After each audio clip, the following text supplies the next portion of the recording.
we were assigned a kindergarten classroom. We specialized early childhood education. During the first day pa lang, naanay kahilak kay dili ginanbiyaan sa mama. So far sa mga experience, wala naman po wala nakaigit, wala My cooperating teacher told me na my only task is to give action song, check worksheets, and assist pupils if needed. So, happy tayo kaya na chill na kayo mga kindergarten, ko, chill na kayo pero di ay, impihon man tayo na ikakapan kay kindergarten, grabe man di kayo sila katag, kasapa, o mga, kuan kayo sila dun, or like mga wild animals. So, my experience there was really great. Na-assign ni Monday morning, so mapin dun yan ang flag. And one of my experience there where I was checking some worksheets sa nag-practice writing to nila. So, ang mga pupils, kabalo na magsulat and some of them kay nag-struggle pa po. So, at that time, nainiguro na ako siya, Teacher Jovi, can you help me? So, ako nag-check ko. So, niyan ako sang gistap ako ni-check dito. Then, niyan ako, okay, sure. Then, maglantaw ako siyang papel. Buara, nagkabali yung mga letters. Ang letter P, bisan, diba, letter P, kay diri ang tiyan. So, sa pikas na gini, wala na nagkalinya-linya. Dayon na ako niya, okay, irisa sana. Dayon atong balik ko magsulat. So, siya, okay, but I don't know. Siguro, ano pa siya ba? Baby siya ba siya? But I don't know how to write it. Ano siya? So, sige, I will guide your hands. So, ako nag-guide yung hands. So, akong giana din. Gahit pa juging kamot. So, akong giana, sige, go. Ko, first line. Din. Siya nga, okay din. Pagkaw na to, okay na to nga letter. So, pikas letter na po din. Nabali na po diyan letter. Di na ko siya kabalo. So, so, sa puto nga, gamay na lang juga ako pasensya, boy. Gamay na lang juga. Pero, akong kinamay na ako nga, bata rani, okay rani. Kanang mama na bitaw ko, kabalo na ko, anak ko.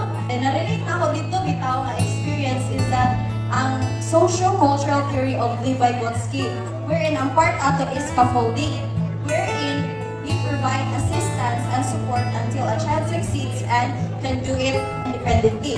So back to that situation, kato nga pupil, while writing, wapang na siya na humandi, napa ko siyang tapan, ano pa bitaw siya, kanang gusto siya attention ba ng teacher, you know, kanang gina siya converse ako, bitaw, kay nana siya, teacher, you know, yesterday, niya mi sa church, then, wow, kanay soy, niya ka sa church, kinsa pa rin mo kaupa siya, my mom and dad, so, okay, juga na siya mahumanog sulat doon, gano'n, chika-chika na po siya, ana siya nga, pero teacher, niya mi sa plaza, nag-slide-slide ko dito, so, ako man, dyan pataaron, dyan ka-recess, so, niya po niya nga, okay, kanang, continue na din magsulat para mag-snap na dahil ka. So, niya na pasaya. So, with that, na-realize kita na ako, to be a teacher, you also have to be a good listener. Kaya, bisan bitaw, random kayo ilang mga kuan sa mga bata, but you also have to, once sa ipahay, mo silang istoryahan bitaw. So, in a kindergarten classroom, you cannot expect that all children will behave good. So, when nakikinassist din sa pikas, na ay nagsigiw dagat-dagat sa tunga na siya, from dinosaurs. So, niyanan na dahil ang mga cooperating teacher. Okay? Ang katulad mga naglingkod na may Tagalog star, ang mga dili, kung wala naglingkod, dili na Tagalog star. So, naglingkod din sila, basas kayo sila, naglingkod din sila, I want star, I want kuhan, sila.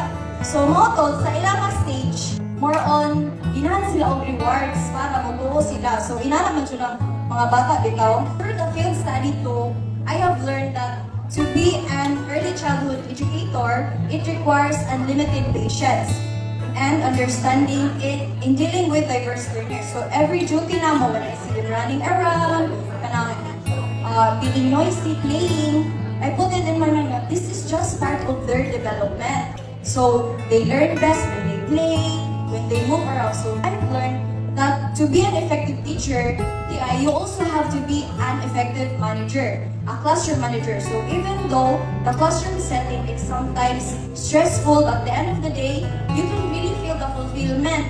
Kanang malipay kung ka ba, if naakay, natuduan na yung sila na. So, like our last duty bitaw, ang last duty na namo, so the children gave us thank you letters.